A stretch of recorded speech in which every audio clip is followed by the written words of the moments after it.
just a hell of an album. Well, I feel the move is actually sobering up, you know, after the rehab 3.5 years ago. I feel the writing is more mature, my writing. I think I'm not preaching, but there's more substance in the songs. The first couple of days weren't great. Going in the studio straight, I felt real strange. I felt, you know, I wasn't singing great. I felt I wasn't involved, you know. I mean, I just was giving myself bad times. And I sorted myself out, and then there was no problem.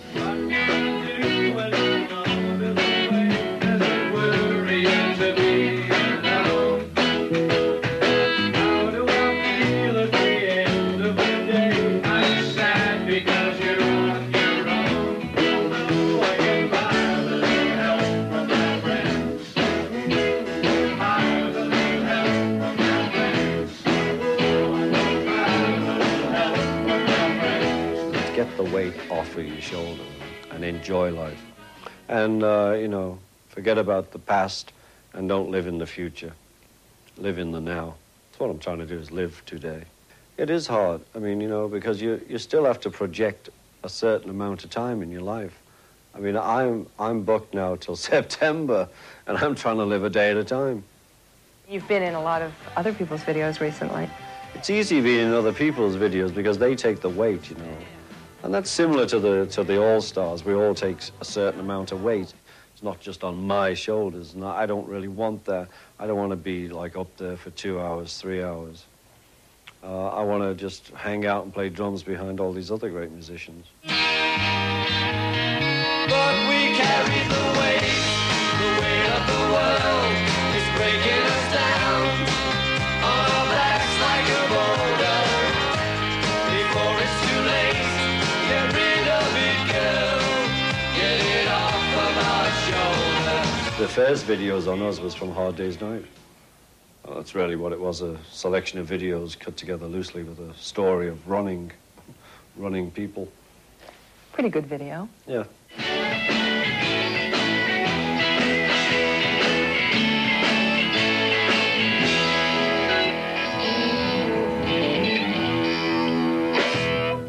Sort of a jazz end.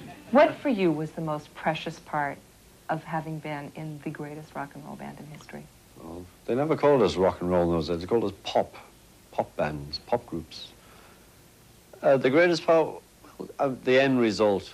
And the end result, 25 years later, of those records that we worked hard on, working with such fine players, great songwriters, and good pals. I mean, it's there. You know, it was made all those years ago, but it still holds up. The songs hold up. The musicianship holds up. The atmosphere of the record, you know, it all holds up today.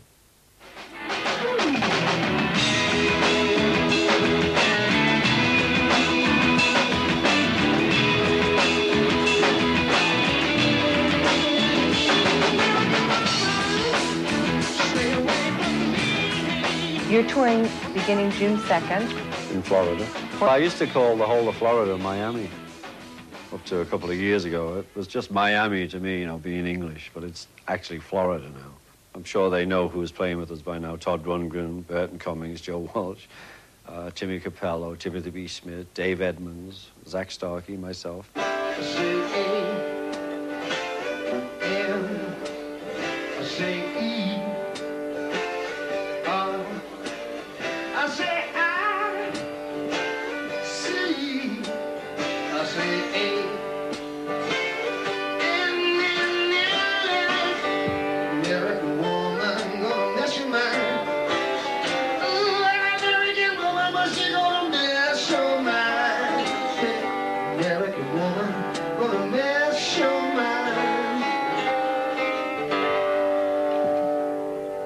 And I think from the last All Stars that they'll know that we do songs of our past, you know, for me, songs of the 60s, 70s, 80s, and 90s.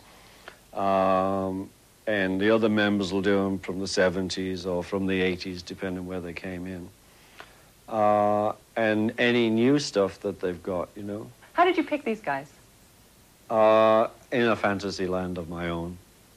Now, who shall I have this year? Well, Joe is great fun, and Nils is real supportive, and their guitar styles are so great, you know, with Joe with his rocker and Nils with his melodic. All of us really know each other. Just we wave to each other at airports, or when somebody's checking in, you know, somebody else is checking out. And we've always wanted to play together, and Ringo wants to make this a traditional thing with a new lineup every year. Oh, Todd, I played with Todd. Let's give Todd a call, see if he wants to do it.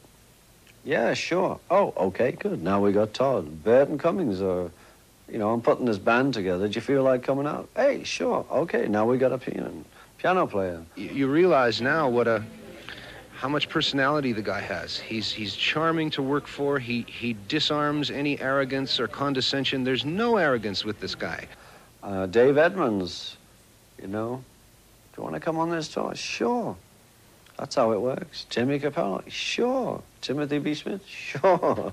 I have a chance to play with a Beatle, you know. It's a once-in-a-lifetime thing for me. I remember waiting up to see them on the Ed Sullivan Show and stuff, you know. I mean, this is a great thing. This is Zach. How you doing? Hi, Zach. Ringo's son. We got him because if you average out anyone else. if you average out the band's age with him in the band, it comes way down. Yeah, See, I mean, that's like, you know, why we got him. I don't know. I just enjoy playing with these guys, you know, because everyone's so good. You know. It's just a real cool gig to have. You know. Zach Starkey, well, we haven't played a lot together. He's coming into this band as the drummer and my son, not as my son, the drummer, which, if that makes sense, a better man than I am. And I think it's going to be thrilling, actually. Okay, let's just do that shortened version that we did earlier. So, let's see what happens. Let's take the bottom of the page, we're done. Yeah. Hey.